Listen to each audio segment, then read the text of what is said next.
Okay, सो अभी ये जैसे हम एडमिशन के बारे में जैसा जब जो प्रोसीजर फॉलो करते थे ना रिगार्डिंग एसेट्स लायबिलिटी एवरीथिंग, वो सारा प्रोसीजर वैसे ही होगा जैसे हम एडमिशन में करते थे। तो इसमें खाली एक चीज अलग होगी कि जैसे मैंने फर्स्ट लेक्चर में बोला था कि someone is retiring from your business, right.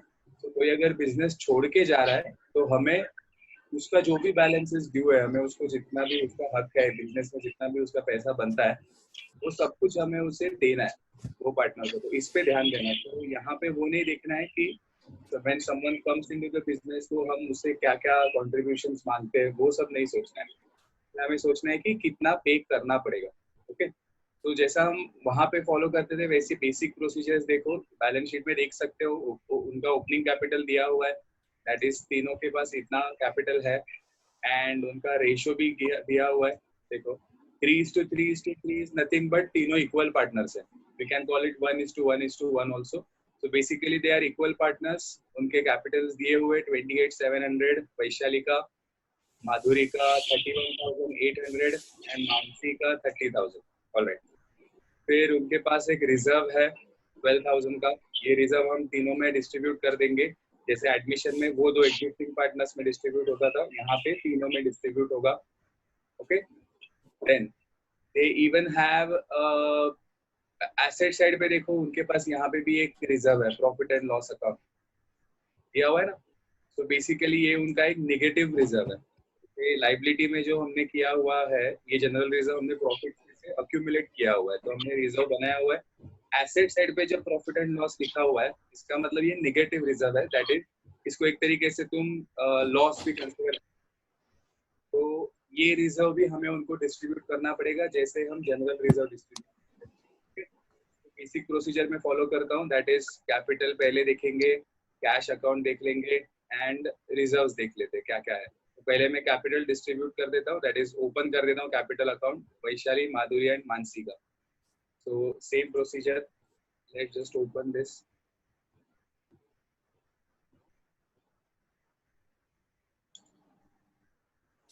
Bye balance brought down, Vaishali के पास कितना था 28,700 वैशाली है, 31,800 ये है, एंड 30,000। 28,700 वैशाली,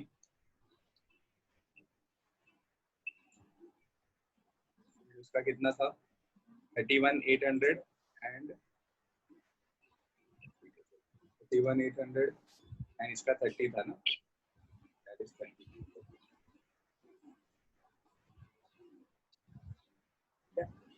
नाउ अभी करना है हमें रिजर्व्स डिस्ट्रीब्यूट करना है। तो रिजर्व्स में जनरल रिजर्व था उनके पास, राइट, यहाँ पे देख सकते हो।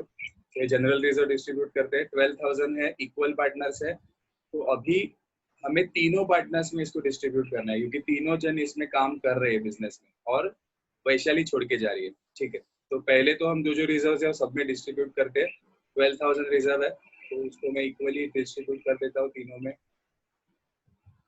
इज बाय जनरल रिजर्व 12,000 को तीनों में इक्वली करना है, दैट इज 4,000 को भी 4,000, मानसी को भी 4,000, राइट। एंड एक चीज है यहाँ पे, जैसे यहाँ पे जनरल रिजर्व है, जैसे मैंने बोला इनके पास एक नेगेटिव रिजर्व भी है। ये अच्छी बात नहीं है यहाँ पे प्रॉफिट एंड लॉस होना। तो अगर जनरल रिजर्व अपने प्रॉफिट्स में से बचाया हुआ पार्ट है, अगर वो एक दूसरे में ये लोग बांट के लेते हैं, तो जो लॉसेस है जैसे कि ये है, इसे भी इन तीनों को अपने में बांट के लेना। बट सिंस ये नेगेटिव है, दैट इज लॉस है, तो 4,500 को डिस्ट्रीब्यूट करते वक्त we will record it on the debit side. Okay, जैसे लाइबिलिटी में था तो वी ट्रांसफर जनरल रिजर्व यहाँ पे, तो एसेट में अगर रिजर्व है will transfer it to the debit side. तो 4,500 इक्वली दे देते हैं, तो दैट इज 1,500 इसका, 1,500 इसका, एंड 1,500। तो ये अपनी बेसिक प्रोसीजर हो गई जो हम एडमिशन में भी करते थे। कि हमने कैपिटल बैलेंसेस ओपन किए एंड रिजर्व ट्रांसफर किए। इसमें सिर्फ देखना मैं कैश अकाउंट ओपन नहीं कर रहा हूँ, ओके, बिकॉज जनरली इसमें कैश अकाउंट ओपन करने की जरूरत नहीं होती रिटायरमेंट में। इन केस कुछ होगा तो हम एसेट में ही एड लेस कर लेंगे, क्योंकि रिटायरमेंट में कैश की ज्यादा ट्रांजैक्शंस नहीं होंगे, तो डायरेक्ट जो पेमेंट होगी वही करनी है, तो बस तो इसलिए रिटायरमेंट में जरूरी नहीं है कैश अकाउंट या गुडविल अकाउंट ओपन करना। ओके, तो अभी ये हो गया, अभी हम लोग स्टार्ट कर सकते हैं। तो वैशाली कब रिटायर हुई? 1 अप्रैल 2019, तो वही डेट पे मैंने बैलेंस शीट बनाई है, 1 अप्रैल 2019। एंड अभी देखते हैं क्या क्या रीवैल्यू हुआ। Same logic, furniture B valued eight 14,000, original furniture कितना? ओरिजिनल फर्नीचर वाज 15 का वैल्यू हो गया 14 पे, दैट इज खराब है, नुकसान हो गया, एसेट कम हो रहा है। तो वैसे ही जैसे हम एडमिशन में करते थे, I write furniture first, original value is 15,000, चलो ये लिख लिया, एंड वो वैल्यू करना है 14,000 पे, दैट इज वैल्यू कम हो गई, so let's call it depreciate। 14 पे लेकर आना है ना, मतलब 1,000 का लॉस हो गया, ठीक है, 1,000, ऑलराइट। अभी 1,000 का नुकसान हुआ है, तो आ जाओ यहाँ पे देखो, मैंने रीवैल्यूएशन अकाउंट नहीं लिखा है इस बार, प्रॉफिट एंड लॉस एडजस्टमेंट लिखा है। दोनों का मतलब एक ही है, क्योंकि क्वेश्चन में कहा गया है कि profit and loss adjustment account बनाओ, तो रिवैल्यूएशन एंड पीएनएल एडजस्टमेंट कुछ भी हो, दोनों का मतलब एक ही है, सिर्फ नाम अलग है।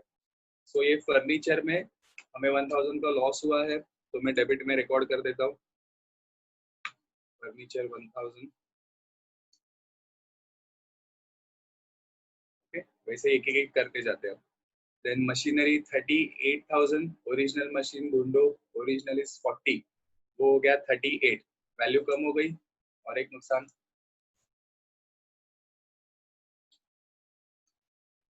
मशीनरी ओरिजिनल वैल्यू इज 40,000,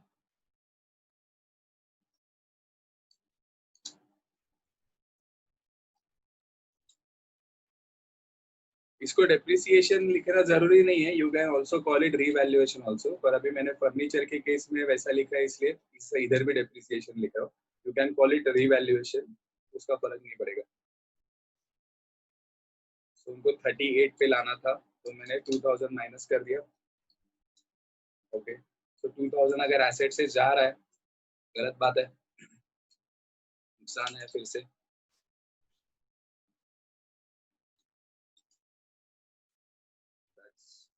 2,000 का loss, okay. Next is motor car is revalued at 23,800 and original motor car is 25, again loss, car है अपनी 25 की वैल्यू थी, वो हो गई 23,800, so that is again not a good thing, value कम हो रही है एसेट की, so original value is 25,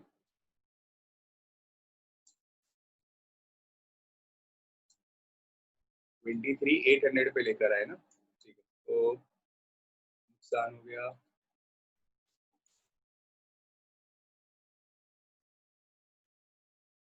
23, मतलब हो गया 1,200,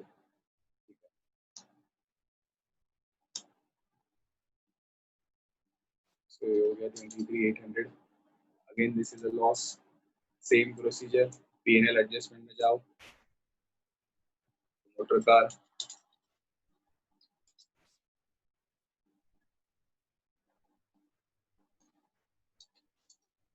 ओके, नेक्स्ट आरडीडी बनाना है, ठीक है, डेटर्स पे RDD to be maintained at 5% on debtors, ठीक है, ओरिजिनल आरडीडी 16,000, तो 16,000 का 5% कितना हो गया, 50 हो गया 8,000, राइट, 16 का 16 5 80, मतलब 800 हो गया ना 5%। अभी देखो ओरिजिनल आरडीडी कितना है, ये जरा अभी समझ लेना, ओरिजिनल मेरे डेटर्स 16,000 थे, जिसपे से मैं 2,000 माइनस कर चुका हूँ, ठीक है, मेरे पास आरडीडी 2,000 का मैंने बनाया हुआ है। अब वो कह रहे हैं कि आरडीडी मेंटेन करना है सिर्फ 5% ऑन डेटर्स, तो अगर मैं कैलकुलेट करूँ 5%, तो 16,000 का 5% आता है 16 5 80। तो एक जीरो हटा दो, 800 आएगा उसका आरडीडी। पर अभी देखो ओरिजिनल तो मैं माइनस कर रहा था 2000, बराबर। पर आज से इस डेटर पे 2000 माइनस नहीं करना है, तो डेटर्स में से सिर्फ 800 रुपीज माइनस करना है, ऐसे वो एडजस्टमेंट का मतलब है। ठीक है, तो जरा एक समझ लेना, पहले मैं वो 800 लिखता हूँ एंड देन क्या हुआ है वो बताता हूँ। देखो पहले तो डेटर्स लिख दिया 16,000, क्योंकि आज तक हमें आरडीडी बढ़ा हुआ था, ऐसा केस देखा था हमने, इसमें आरडीडी कम हो रहा है। देखो 16 का डेटर्स है, उस पर मैं आरडीडी लिख देता हूँ एट 5% ना। तो 16,000 का 5% हो गया 800। अब मेरे डेटर्स बन गए 17,200 के, राइट। 800 अगर माइनस करता हूँ तो 17,200 के डेटर्स है। अब देखना, नोटिस करना, मेरे अभी के डेटर्स है 17,200। ओरिजिनल मेरे डेटर्स थे सिर्फ 14,000 के थे, बराबर। सो इसका मतलब मेरे डेटर्स बढ़ गए कि कम हो गए? टेक्निकली बढ़ गए ना डेटर्स, देखो है ना। 17,200 पे दिख रहा है, क्योंकि यहाँ से पहले 2000 माइनस हो रहा था, अभी यहाँ से सिर्फ 800 माइनस हो रहा है। तो अगर मैं मेरे डेटर्स में से, अभी ऐसा समझना, पहले मैं अगर डेटर्स में से 2000 हटा रहा था, अभी उसके जगह पे मैं सिर्फ 800 हटा रहा हूँ, तो मेरे लिए अच्छी बात है ना, क्योंकि एसेट में अगर पहले 2000 से कम कर रहा था, तो अभी मैं वो एसेट सिर्फ 800 से कम कर रहा हूँ। तो मैं इसको ऐसा बोल सकता हूँ ना, टेक्निकली मेरे डेटर्स पे मुझे 1200 रुपीज का फायदा हुआ है। ये समझ रहा है? अगर नहीं होगा तो ऑडियो ऑन करना। ये वाला पार्ट समझा क्या बोल रहा हूँ? हाँ, वरना समझा ना कि पहले मैं किसी चीज ये में से तो ना, अभी मैं जहाँ पे 2000 माइनस हो रहा था, अभी मैं वहां पे सिर्फ 800 माइनस कर रहा हूँ। टेक्निकली मेरा 1200 रुपए का फायदा हो गया ना, मतलब 1200 का। सो अगर फायदा हो गया तो I record it on the हाँ, क्रेडिट। समझा ये वाला पार्ट? ऐसा थोड़ा सा घुमा के उन्होंने पूछा है, बस समझ गया होगा। ओके, सो इस तरीके से मुझे 1200 का फायदा हुआ है एसेट पे। ओके, अब आ गया अपना गुडविल का पार्ट। देखो, गुडविल ऑफ द फर्म, ये वाला सेंटेंस याद रखना, मैंने जो बोला था, goodwill of the firm be valued at 15,000। मतलब पूरे पार्टनरशिप फर्म का, बिजनेस का गुडविल 15,000 है। और उन्होंने क्या बोला है? However only Vaishali's share in it is to be raised. जो मैंने थियरी सेशन में पहले लेक्चर में बोला था कि only to the extent of retiring partner share. इसका मतलब ये हमें कह रहे हैं बिजनेस का गुडविल 15,000 है, और उसमें बाकी दोनों को अभी कुछ नहीं करना है। तो क्या डिसाइड किया उन्होंने? सिर्फ वैशाली का जितना शेयर है उतना गुडविल रेज कर देते और उसके अकाउंट में क्रेडिट कर देते। तो देखो, अगर 15,000 टोटल बिजनेस का है और ये तीनों इक्वल पार्टनर्स हैं, मतलब 5-5-5 ऐसा उनका गुडविल में हिस्सा है, तो अभी वो लोग बोल रहे हैं कि हम सिर्फ वैशाली को उसका गुडविल क्रेडिट कर देते हैं उसके अकाउंट में, हमारा रहने दो, अभी हम उसके बारे में नहीं सोचते। तो ठीक है, अगर सिर्फ वैशाली के बारे में बात हो रही है तो वैशाली को उसका गुडविल दे देते हैं। बस ये एक ही चीज नहीं है, कुछ तो नया है इसमें, बाकी सब सेम है। तो वैशाली को दे दिया, 15,000 में से वैशाली का शेयर है 5,000। तो देखो, माधुरी यानी इसमें कुछ भी नहीं किया ना मैंने गुडविल का, क्योंकि सिर्फ वैशाली का शेयर रेज करो ऐसा कहा गया है, तो मैंने सिर्फ वैशाली को उसका गुडविल दे दिया। ओके, अब गुडविल के साथ और तो कुछ हुआ नहीं ना बिजनेस में। देखो, हमने खाली गुडविल रेज किया, उसके बाद उसका कुछ भी नहीं हुआ। इसका मतलब बुक्स में हमने गुडविल लाया, गुडविल टू वैशालीज कैपिटल ऐसा एंट्री किया है हमने। ठीक है, यहाँ पे देखो जर्नल एंट्री में ऐसे ही नया नया सम है तो इसलिए लिख रहा हूँ। हमने एंट्री किया है goodwill account debit to Vaishali's capital. ठीक है, ये एंट्री हमने की है। अभी इसका मतलब है वैशाली में तो हमने इफेक्ट दे दिया, वैशाली के कैपिटल में तो इफेक्ट दे दिया, पर हर एंट्री के 2 इफेक्ट होने चाहिए ना। तो ये अभी गुडविल कहाँ जाएगा? तो ये अगर बिजनेस में हमने बनाया है गुडविल, और गुडविल अगर मेरा एसेट है, तो मैं बिजनेस के बैलेंस शीट में गुडविल लिख दूंगा एंड दैट्स 5,000। तो अगर कोई बुक्स मेरा अकाउंट्स कोई चेक कर रहा है तो उसको पता चल जाएगा कि हमने ये गुडविल कहाँ से लाया। तो ये गुडविल हमने वैशाली के लिए बनाया था, इसलिए हमने उसे एसेट में लिख दिया है। तो इस तरीके से ये एंट्री होगी। ओके, क्योंकि कुछ बोला नहीं है ना राइट ऑफ करो वगैरह वगैरह, तो हमने छोड़ दिया वहां पे और एसेट बैलेंस शीट में लिख दिया।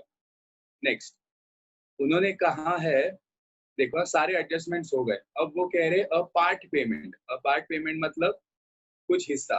Part payment of 10,000 be made to Vaishali and the balance be transfer to her loan account. इसका मतलब क्या किया है उन्होंने, देखो अभी सब कुछ हो गया है, तो वैशाली जब रिटायर होगी तो उन्होंने ऐसे टर्म्स बनाए, डिस्कशन ऐसा हुआ कि वैशाली को अब भी इसी वक्त हम 10,000 रुपए दे देंगे, ठीक है।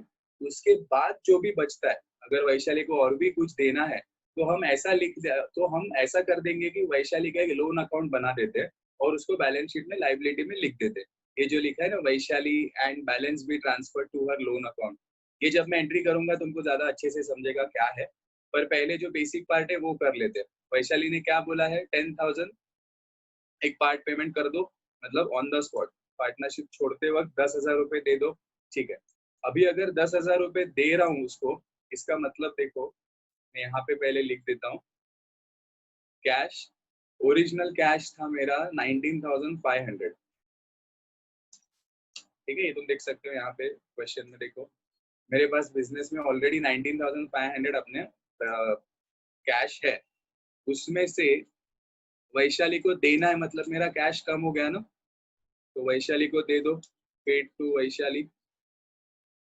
तो वैशाली को मैं कितना दे रहा हूँ, 10,000 rupees on the spot business में से उसको मिलेगा पार्टनरशिप छोड़ते वक्त, तो दे दिया उसको 10,000। मतलब अब मेरे पास बचा 9,500 बिजनेस में कैश बचा। ओके, अब जब मैं पे करता हूँ तब मेरी एंट्री देखो क्या होती है, मेरा पैसा बाहर जा रहा है ना टेक्निकली, किसको मिल रहा है पैसा, वैशाली को। हमारे पास कैपिटल अकाउंट है, so let's say Vaishali capital account debit, और क्या गया बिजनेस में से, to cash, credit what goes out. So basically मैं ऐसा दिखा रहा हूँ एज इफ वैशाली ने ये पैसा बिजनेस में से विड्रॉ किया है। तो जैसे हम ड्रॉइंग्स को रिकॉर्ड करते हैं वैसे ही इस 10,000 को मैं यहाँ पे लिख देता हूँ, वैशाली को दे दो उसका 10,000 जो हमने डिसाइड किया है। तो ये 10 दे दिया, और मैंने कैश अकाउंट बनाया नहीं क्योंकि बस ये एक ही इफेक्ट था। इसको मैं बोल्ड कर देता हूँ क्योंकि शायद पहली बार ऐसा आया है ना कुछ, ठीक है। चलो ये हमने उसको दे दिया, तो अभी मेरे पास पैसा बचा है 9,500 बिजनेस में। ओके, तो वैशाली की पेमेंट हो गई। एंड बाद में वो बोल रहे हैं कि इसके बाद जो भी उसका अभी रह जाएगा कैपिटल में वो लोन में ट्रांसफर करो। वो क्या है वो मैं बताता हूँ, और उसके पहले ऐसे कोई एसेट्स है जिसको हमने कुछ नहीं किया था, कैश हो गया, डेटर्स हो गया, फर्नीचर, मशीनरी, मोटर कार, सब कुछ हो गया। तो एसेट साइड में कुछ बचा नहीं है जिसकी एंट्री बाकी है। लाइबिलिटी में क्रेडिटर्स है एंड बैंक ओडी है, ठीक है। इसको रिकॉर्ड कर देता हूँ, creditors 10,500 and bank OD 5,000। Okay, तो इसके साथ कुछ हुआ नहीं, so let just record that creditors are 10,500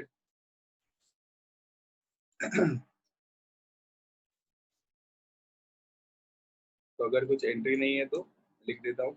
and next is bank OD, उस पर भी कुछ नहीं था। बैंक ओवरड्राफ्ट, बैंक ओवरड्राफ्ट कितना था, 5,000 ना, ठीक है। 5,000 रिकॉर्ड हो गया, ऑलराइट।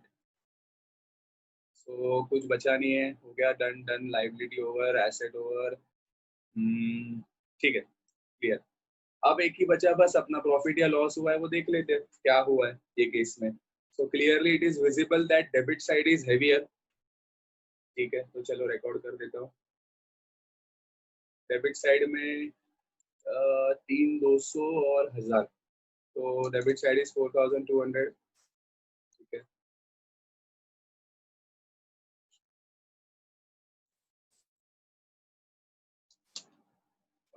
4,200 डेबिट हैवी है, मतलब मेरा लॉस है। तो अब देखो एडमिशन में सिर्फ पुराने दो पार्टनर सब कुछ शेयर कर देते ना, पर इसमें तो वैशाली भी काम कर चुकी है, तो प्रॉफिट हो या लॉस हो जो भी है वैसा वैशाली भी इसमें शेयर करेगी। तो मैं लॉस में रिकॉर्ड कर देता हूँ वैशाली कैपिटल, कौन है, माधुरी, माधुरी कैपिटल, तीसरी है मानसी, ओके, तो कितना बचा है? 4200 तो टोटल था, उसमें से 1200 गया, so basically 3000 का लॉस हुआ है. Now this 3000 will be distributed among all three in their respective ratio. So our ratio is equal. ठीक है, चलो पहला 1000 इसको चला गया, इसको भी 1000 दे देता हूँ,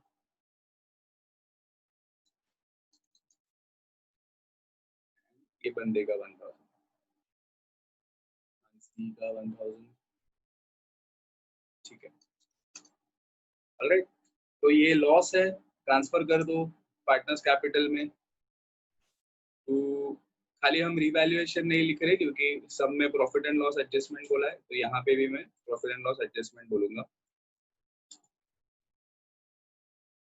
तो P&L एडजस्टमेंट, उनके उनके लॉसेस 1000 वैशाली,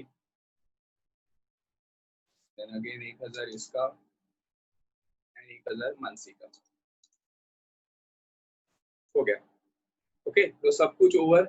अभी बस हमें कैपिटल अकाउंट क्लोज करना है. This is second last step before tallying the balance sheet.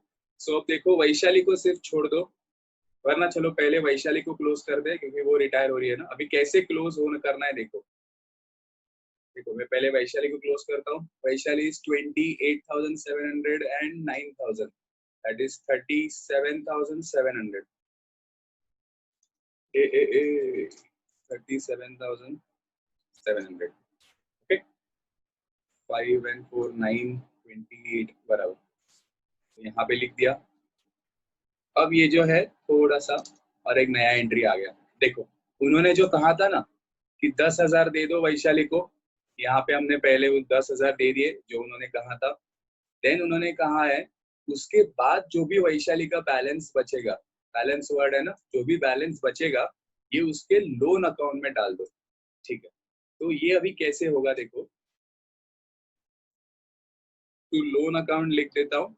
Okay, अब वैशाली का जो भी बैलेंस है दैट इज 37 में से ये ऊपर का सब माइनस करो, तो कितना हो गया?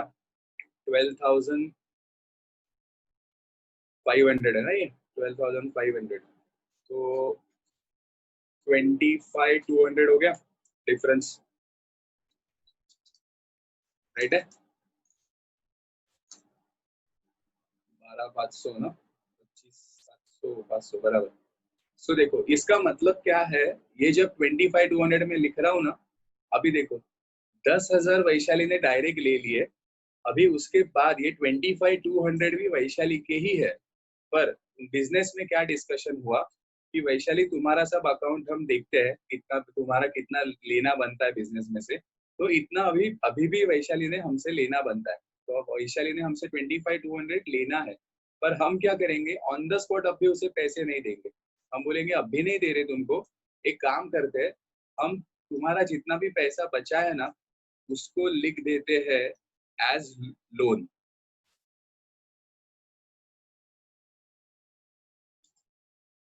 मतलब मैं बैलेंस शीट में जब वैशाली के नाम का लोन अकाउंट लिखता हूँ, इसका मतलब ये तय हो गया, बिजनेस में हमने लिख लिया कि 25,200 रुपया हमें वैशाली को देना है. जैसे क्रेडिटर्स भी वैसे ही लोग हैं ना जिनको हमें पैसा देना है, तो उस तरीके से हमने वैशाली को बिजनेस का क्रेडिटर बना दिया. तो ये 25,200 हम तुम्हें दे देंगे, ये भरोसा हो गया वैशाली को क्योंकि बैलेंस शीट में एंट्री आ गई. तो ऐसा नहीं है कि हम अब भी दे रहे, देंगे तुमको, पर फिलहाल हम तुमको लाइबिलिटी में रख रहे. एक तरीके का प्रोसीजर है बस रिटायरमेंट में, क्योंकि उन्होंने कहा है कि ट्रांसफर दैट, जितना भी बैलेंस बचेगा उसके लोन अकाउंट में ट्रांसफर करो. तो हमने उसके लोन अकाउंट में ट्रांसफर कर दिया. यहाँ पे भी देखो टू लोन कर दिया. I just ink it with other colour. So ये एक नया पार्ट है इसमें, दोनों एक दूसरे के सामने देखो, गुडविल एंड ये दोनों अलग अलग पार्ट एक दूसरे के सामने बराबर. तो ये एक नया पार्ट था. एंड देन लास्ट में खाली हमें इनको क्लोज करना है. इनका वही प्रोसीजर, इसमें कुछ नहीं है क्योंकि ये दोनों तो बिजनेस में से नहीं जा रहे, तो इनका जो बनता है वो वैसे के वैसे लिख लेते हैं.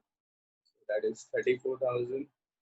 ओके, ये भी यहाँ लिख लेते हैं 35,800 एंड 34,000. ठीक है, एंड इनका जो बैलेंस बचेगा ये एज यूजुअल खाली कैपिटल अकाउंट क्लोज करना है. That is to balance carried down अपने क्लोजिंग बैलेंस उन दोनों के।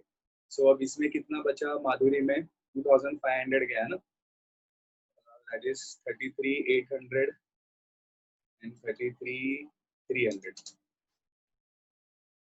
बराबर है ना।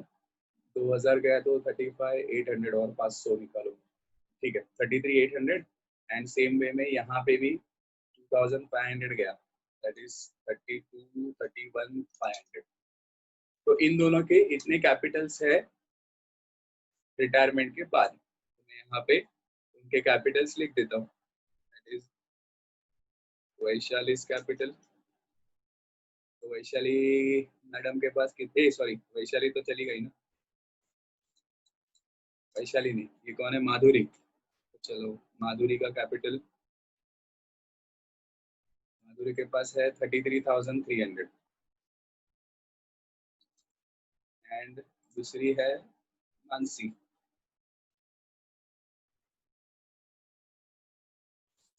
मानसी 31,500 हो गया। इतना होता है रिटायरमेंट में। अब खाली बैलेंस शीट टैली करनी है, एक जन कोई तो एसेट करो, एक जन कोई तो लाइबिलिटी करो, बताओ जरा एंड में टैली तो होगा।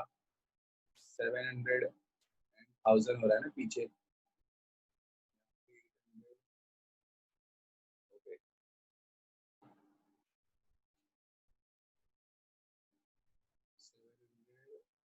हाँ देखो जरा टोटल करो, टोटल करके बताओ। कौन कर रहा है टैली, एक जन कोई तो एसेट करो, लाइबिलिटी करता हूँ। योगेश कर तुम। 64 84 89 99 लाख 4 लाख 5 1,05,500 है क्या।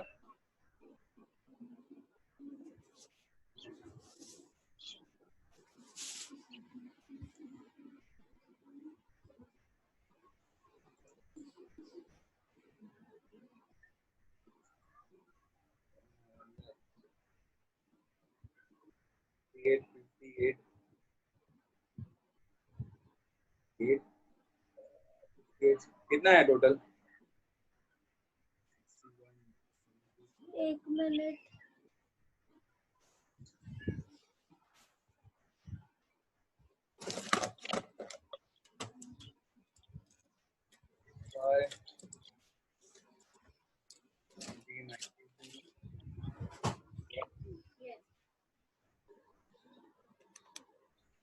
उतना ही आएगा।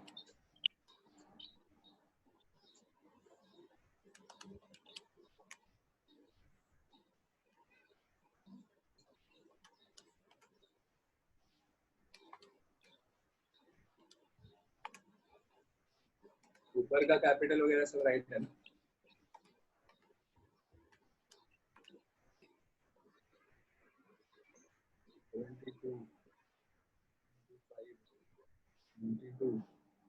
सेवन 1,75,000 नहीं 7,500। 1,07,500 आया। लाइबिलिटी लाइबिलिटी नहीं किया मैंने। 2,000 का डिफरेंस क्यों आया, ये बराबर किया हो ना मैं।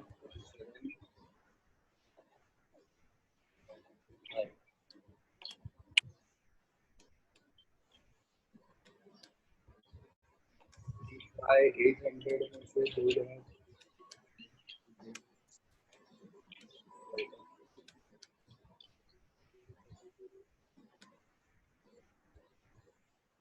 32 में से 500 31,500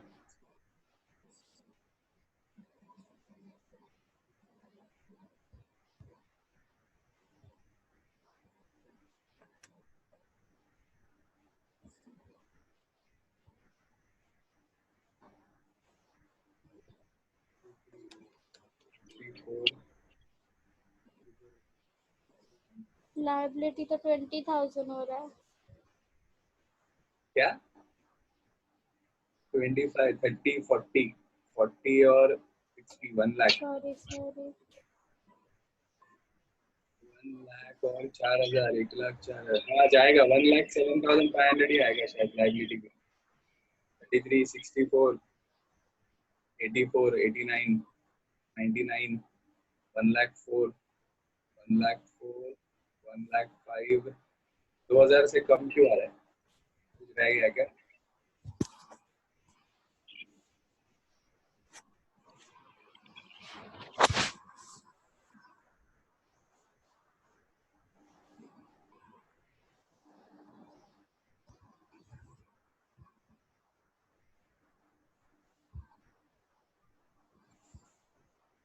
अरे एक सेकेंड, एक सेकेंड।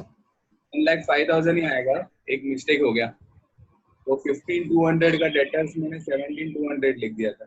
छी, हो गया, हो गया, टैली हो गया। क्या मैं भी ना। 1,05,500 पे टैली होगा। तुम्हारा 1,07,000 आया था ना रितु? हाँ 2,000 हटा दो। वो मैंने डेटर्स का गड़बड़ कर दिया था। 1,05,500, वो मैंने 1,200 ऐड कर दिया गलती से। ठीक है, तो your balance sheet tally at 1,05,500। Okay.